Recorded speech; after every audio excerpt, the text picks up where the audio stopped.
ษเด้ออายขอโทษหลายๆที่ผิดสัญญาถ้ามีจริงเอาไว้ศาสนาน้องสัญญาสิแต่งงานกับอายศาสตร์นี้หูดีว่าผิดไปแล้วไทยบ้านเขาแซวยินแล้วเจ็บปวดหัวใจไอ้เอ๋ยอย่าเศร้า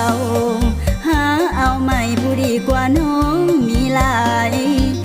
สองเฮาให้เป็นน้องอายต่อหน้าไปอาจได้ช่วยเหลือกันอย่าเศร้าเสียใจโทษตัวเองว่าเกิดมาจน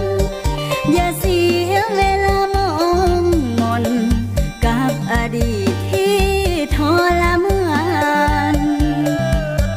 จงลืมมันเถิดเปิดใจหักยิ่งไม่ให้ซื่นบานขอวอนฟ้า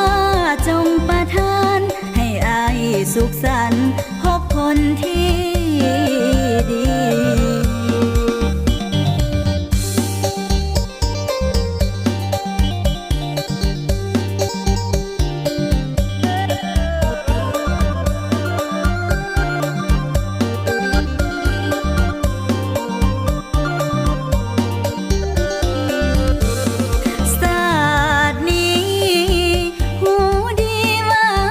ผิดไปแล้ว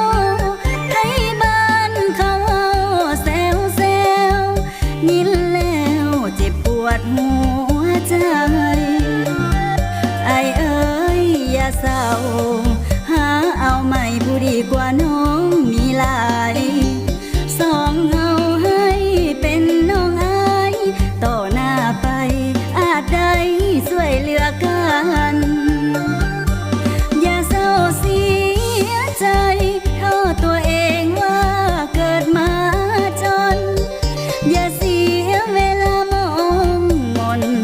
กับอดีตที่ทรมานจงลืมมันเถิดเปิดใจหักยิ่งไม่ให้ซื่นบานขอวอนฟ้าจงประทานให้อายสุขสันต์พบคนที่